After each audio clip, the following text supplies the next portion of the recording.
Hello বন্ধুরা, আসসালামু আলাইকুম। তো সবাই কেমন আছেন? আমিও ভালো আছি। তো সবাইকে শুভ সকাল। তো আজকের নতুন একটি ব্লগে সকলকে স্বাগতম। আমি বর্তমানে আছি সরোয়ার্দী উদ্যান। এই সরোয়ার্দী উদ্যান মূলত এটি শাহবাগে এটি অবস্থান। তো এই সরোয়ার্দী উদ্যানের পাশে কিন্তু টিএসসি এবং ঢাকা বিশ্ববিদ্যালয়। তো আজকের মূলত আমি ঘুরতে এসেছি সরোয়ার্দী উদ্যানে। তো সরোয়ার্দী উদ্যানের কিছু জানা অজানার অনেক ইতিহাস আপনাদের সাথে তুলে ধরবো এবং সরোয়ার্দী উদ্যানের ভিতরটা কতটা সবুজময় এবং কি কি আছে সরোয়ার্দী উদ্যানে সব কিছু কিন্তু আজকে আপনাদের দেখাবো। তো আপনারা জানেন যে বর্তমানে আমার পরীক্ষা চলছে। তো পরীক্ষা চলার কারণে কিন্তু আমি বর্তমানে ঢাকায় অবস্থান করছি। তো সেই সুবাদে কিন্তু বর্তমানে এখন আমি আছি সরোয়ার্দী উদ্যানে। তো আমার মূলত ভিডিওগুলো হয় আমি যে কোনো জায়গায় যখন ঘুরতে যাই তখন কিন্তু আমি আমার যে ইউটিউবের জন্য যে ভিডিওগুলো করি সেই ঘোরার যে এক্সপিরিয়েন্সগুলো সেগুলো কিন্তু আপনাদের সাথে শেয়ার করে থাকি। তো আজকের এই 35 নম্বর ব্লকে আমি সরোয়ার্দী উদ্যান সম্পর্কে আপনাদের সাথে শেয়ার করব। তো আশা করছি আপনারা ভিডিওটি না টেনে শেষ পর্যন্ত দেখবেন। তো আপনি যদি আমার চ্যানেল নতুন হয়ে থাকেন, hit the subscribe button and press the bell icon. চলুন বন্ধুরা ঘুরে আসি সরোয়ার্দী উদ্যানে। হ্যালো বন্ধুরা, আমরা কিন্তু বর্তমানে সরোয়ার্দী উদ্যানে আছি। তো দেখতে পাচ্ছেন আশেপাশে অনেক সবুজ এবং গাছপালা, মাঝখানে কিন্তু এরকম রাস্তাগুলো আছে। যারা মূলত সকালবেলা এই মর্নিং ওয়াক করতে চান তারা চাইলে কিন্তু এরকম নিরিবিলি রাস্তায় আপনারা কিন্তু হাঁটতে পারেন। তো দেখতে পাচ্ছেন চারিপাশে সবুজ, অনেক গাছ, সব কিছু মিলে কিন্তু অসাধারণ একটি পরিবেশ। তো আমরা কিন্তু বর্তমানে সরোয়ার্দী উদ্যানে যে ভিতরের যে রাস্তাগুলো আছে সেই রাস্তাগুলো একটু ঘুরছি। তো এরপরে আমরা মেন যে জায়গাগুলো আছে সরোয়ার্দী উদ্যানে সেটা আপনাদের সাথে দেখাবো। তো দেখতে থাকুন এবং এনজয় করতে থাকুন।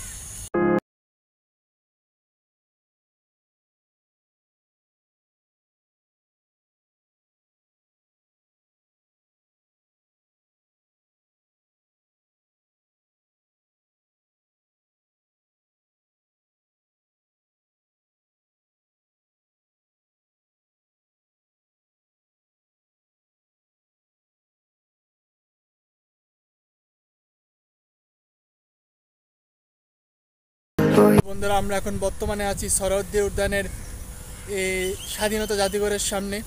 তো দেখতে পাচ্ছেন পিছনে বাংলাদেশের পতাকা এবং ওদিকে দেখতে পাচ্ছেন আগুন জ্বলছে। তো আশেপাশে যে সৌন্দর্য সব কিছু আপনাদের সিনেমেটিক ভিডিওর মাধ্যমে আপনাদের দেখাবো। সো বন্ধুরা দেখতে থাকুন এবং এনজয় করতে থাকুন।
সো বন্ধুরা, আমরা কিন্তু যে সরোয়ার্দী উদ্যানের যে মেন জায়গা সেই মেন জায়গাতে চলে এসেছি। সেটা হচ্ছে দেখতে পাচ্ছেন এরকম একটি জাতীয় জাদুঘর, স্বাধীনতা জাদুঘর যেটাকে এখানে লেখা আছে, যা দেখলাম সাইনবোর্ডে। তো সেই জায়গাতে কিন্তু আমরা চলে এসেছি। তো দেখতে পাচ্ছেন এটার কিছু যা কিছু আছে সব কিছু কিন্তু আমি আপনাদের সিনেমেটিক ভিডিওর মাধ্যমে দেখাবো এবং সিনেমেটিক ভিডিওর মাধ্যমেই কিন্তু আপনাদের আমি এটার ভিতরে যা কিছু আছে সব কিছুর ইতিহাস তুলে ধরবো। তো আশা করছি আপনাদের ভিডিওটা অনেক ভালো লাগবে। তো দেখতে থাকুন এবং এনজয় করতে থাকুন। সরোয়ার্দী উদ্যান বাংলাদেশের রাজধানী ঢাকা শহরে কেন্দ্রস্থলে অবস্থিত একটি সুপরিসর নগর উদ্যান। এটি পূর্বে রমনা রেসকোর্স ময়দান নামে পরিচিত ছিল। একসময় ঢাকায় অবস্থিত ব্রিটিশ সৈন্যদের সামরিক ক্লাব এখানে প্রতিষ্ঠিত ছিল। পরবর্তীতে এটি রমনা রেসকোর্স এবং তারপর রমনা জিমখানা হিসাবে ডাকা হতো। ব্রিটিশ উপনিবেশিক শাসনের পর মাঠটিকে কখনো কখনো ঢাকা রেসকোর্স নামে ডাকা হতো এবং প্রতি রবিবার বৈধ ঘোড়দৌড় প্রতিযোগিতার অনুষ্ঠিত হতো। একটি জাতীয় স্মৃতিচিহ্ন বটে, কেননা বঙ্গবন্ধু শেখ মুজিবুর রহমান ৭ই মার্চ ভাষণ এখানেই প্রদান করেন। ১৯৭১ খ্রিস্টাব্দে ১৬ই ডিসেম্বর পাকিস্তানি সেনাবাহিনীর উদ্যানে আত্মসমর্পণ করে মিত্রবাহিনীর কাছে। রেসকোর্স ময়দানের অদূরে অবস্থিত তৎকালীন হোটেল ইন্টারকন্টিনেন্টাল পাকিস্তানের সেনাবাহিনী আত্মসমর্পণের স্থান হিসাবে প্রথমে নির্ধারণ করা হলে পরবর্তীতে আত্মসমর্পণের জন্য এই মাঠটি নির্বাচন করা হয়। রমনা রেসকোর্সের দক্ষিণে পুরনো হাইকোর্ট ভবন, ৩ জাতীয় নেতা শেরেবাংলা, একে ফজলুল হক, খাজা নাজিমউদ্দিন এবং হোসেন শহীদ সোহরাওয়ার্দীর সমাধি, পশ্চিমে Bangla academy, atomic energy commission ও ছাত্র শিক্ষক কেন্দ্র, চারুকলা ইনস্টিটিউট, বিশ্ববিদ্যালয়, কেন্দ্রীয় মসজিদ ও পাবলিক লাইব্রেরি, বাংলাদেশ জাতীয় জাদুঘর, উত্তরে বারডেম হাসপাতাল, ঢাকা ক্লাব ও টেনিস ক্লাবের কমপ্লেক্স, সুপ্রিম কোর্ট ভবন, ইঞ্জিনিয়ার ইত্যাদি এই সোহরাওয়ার্দী উদ্যানে আশেপাশেই রয়েছে।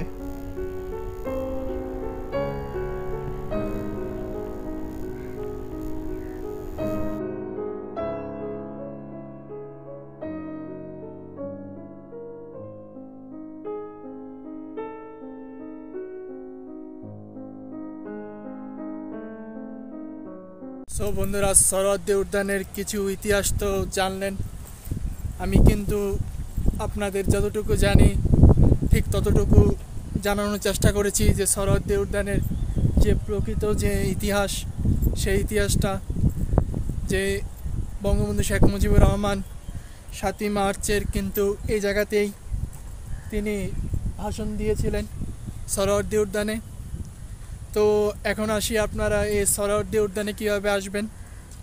তো এটি কিন্তু মূলত ঢাকা শাহবাগে অবস্থিত। তো এই শাহবাগে আসতে হলে আপনি যদি ঢাকায় সায়দাবাদ আসেন, সায়দাবাদ থেকে কিন্তু আপনারা চাইলে কিন্তু শাহবাগের যে কোনো গাড়ি পাবেন, সেই গাড়িতে করে কিন্তু আপনারা চাইলে শাহবাগ আসতে হবে। শাহবাগ আসার পর এরপরে আপনাদের যে একটা রিক্সা নিতে হবে, রিক্সা নেওয়ার পর তো সেই রিক্সা দিয়ে কিন্তু আপনাদের আসতে হবে এই টিএসিতে। তো টিএসিতে আসার পর এখান থেকে আপনি যদি কেউকে বলেন যে সোহরাওয়ার্দী উদ্যানে যাবেন, তাহলে কিন্তু আপনারা খুব সহজে সোহরাওয়ার্দী উদ্যানে যেতে পারবেন। তো সোহরাওয়ার্দী উদ্যানে আসতে কোনো টিকিট কিন্তু লাগে না, কিন্তু আপনি যদি কোনো জাদুঘর বা অথবা কোথাও যদি ঘুরতে যেতে চান, তাহলে আপনাকে অবশ্যই টিকিট কাটতে হবে। তো সোহরাওয়ার্দী উদ্যানে বর্তমানে এই করোনা মহামারীর সময় আপনাকে অবশ্যই মাস্ক পরে কিন্তু সোহরাওয়ার্দী উদ্যানে আসতে হবে।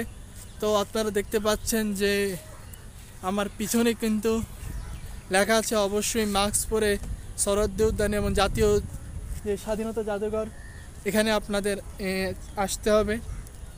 তো বর্তমানে সকাল, এ কারণে কিন্তু মানুষ অনেক কম।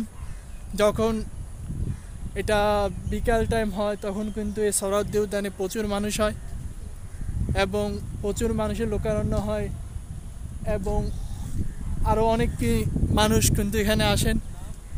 তো আপনাদের আমি সোহরাওয়ার্দী উদ্যানের কিছু জায়গা কিন্তু আপনাদের দেখিয়েছি, আরও কিছু জায়গা দেখাবো। তো আশা করছি ব্লগটা আপনাদের অনেক বেশি ভালো লাগছে। তো বন্ধুরা দেখতে থাকুন এবং এনজয় করতে থাকুন।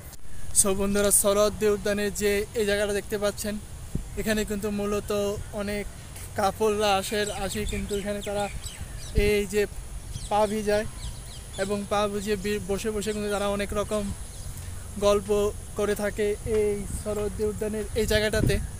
তো এই জায়গাটাতে কিন্তু অনেক সুন্দর দেখতে পাচ্ছেন, আশেপাশে অনেক গাছ এবং অনেক কিছু কিন্তু চারিদিকটাই কিন্তু পরিবেশে আচ্ছন্ন। তো বন্ধুরা, আমরা আরও সামনের দিকে যাব এবং আপনাদের আরও অনেক কিছু দেখানোর বাকি আছে। সো বন্ধুরা, ব্লকের মাঝখানে আমি আপনাদের সাথে একটা জিনিস দেখাবো, সেটা হচ্ছে যে আমি যে ব্লগগুলো, যেই ভিডিওগুলো দেখলেন এতক্ষণ, সেই ভিডিওগুলো করার জন্য কিন্তু আমি একটা জিনিস কিনেছি। তো সেই জিনিসটা কি সেটা কিন্তু আজকে আপনাদের সাথে দেখিয়ে দেব। তো এই জিনিসটা আমি ঢাকা আসার পরে কিনেছি, যে আমার ব্লগ ভিডিওর জন্য আমার ইউটিউব চ্যানেলের নতুন একটি গ্যাজেট। আপনাদের সাথে কিন্তু আজকে এটাকে আপনাদের সাথে আনবক্স করে দেখাবো যে কি জিনিসটা আমি কিনেছি। তো আশা করছি আপনারা সেই আনবক্সিং ভিডিওটা দেখবেন, এবং এই যে জিনিসটা কিনেছি সেই জিনিসটা কিন্তু আপনাদের সাথে সিনেমেটিক ভিডিও দেখাবো। তো আশা করছি আপনারা ভিডিওটি শেষ পর্যন্ত দেখবেন। তো আমি যে জিনিসটা কিনেছি সেই জিনিসটা হচ্ছে কিন্তু এরকম একটি ট্রাইপড কিনেছি, যে ব্লগ ভিডিওর জন্য। যারা ব্লগ ভিডিও করতে চান তাদের কিন্তু এরকম একটি ট্রাইপড আপনারা কিনতে পারেন। তো এই ট্রাইপডটা আমি কিনেছি ঢাকা মাল্টিপ্ল্যান মার্কেট থেকে। তো মাল্টিপ্ল্যান মার্কেট থেকে ট্রাইপডটি আমি কিনেছি প্রায় 750 টাকা দিয়ে। তো এই ট্রাইপডটি কীরকম হবে সেটা আপনাদের আমি আনবক্সিং করে দেখিয়ে দিচ্ছি। সো বন্ধুরা, দেখতে থাকুন এবং এনজয় করতে থাকুন। সো বন্ধুরা, আপনারা দেখতে পাচ্ছেন যে এই যে ট্রাইপডটি, তো এই ট্রাইপডটি কিন্তু আমরা কিনেছি ইউটিউব ভিডিওর ব্লগ করার জন্য ঢাকা মাল্টিপ্ল্যান থেকে। তো আমি আপনাদের সাথে এই ট্রাইপডটির এখন আনবক্সিং করে দেখাবো। তো আমরা আগে যেহেতু এটা দিয়ে ভিডিও করেছি, তাই আমি আপনাদের সাথে জাস্ট আনবক্সিং করে দেখাবো, এবং এই ট্রাইপডটি কীরকম সেটা সম্বন্ধে আমি কিন্তু এই আনবক্সিংয়ের পরে আপনাদের সাথে ধারণা দেবো। তো আমরা এই প্রথম এটাকে খুলছি, খোলার পর আমরা কিন্তু দেখতে পারবো এরকম একটি প্লাস্টিক। এই প্লাস্টিকের ভিতরে কিন্তু এই ট্রাইপডটি আমরা দেখতে পাচ্ছি। তো এই প্লাস্টিকটা আমরা খুঁজছি। তো প্লাস্টিকটা খোলার পরে আমরা কিন্তু দেখতে পারবো এরকম একটি অসাধারণ ট্রাইপড।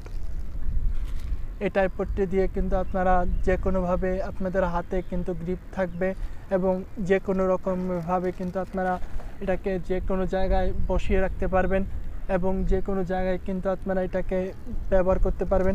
তো এটাকে ব্যবহার করার জন্য এখানে আপনাদের টাইট দিতে হবে। এখানে টাইট দেওয়ার পর এখান থেকে আপনারা এটা যখন আপনারা টাইট দিবেন, টাইট দেওয়ার পর এখান থেকে আপনাদের একটি মোবাইল মাউন্টের দরকার হবে। তো এই যে মাউন্টটা দিয়ে কিন্তু আপনারা এখানে আপনাদের এটাকে লাগিয়ে দিতে হবে।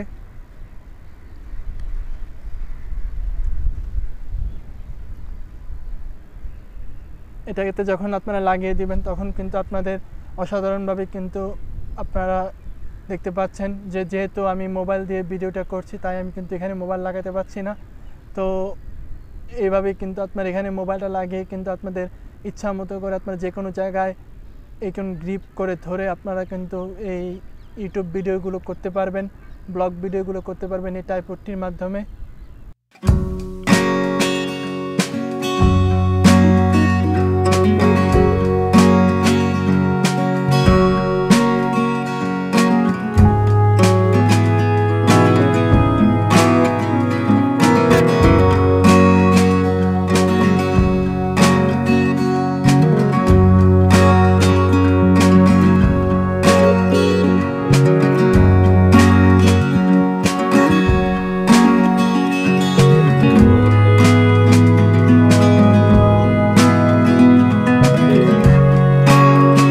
আপনাদের কিন্তু আর কিছু জায়গা দেখানোর ইচ্ছা ছিল, কিন্তু বর্তমানে সোহরাওয়ার্দী উদ্যানে কিন্তু প্রচুর বৃষ্টি।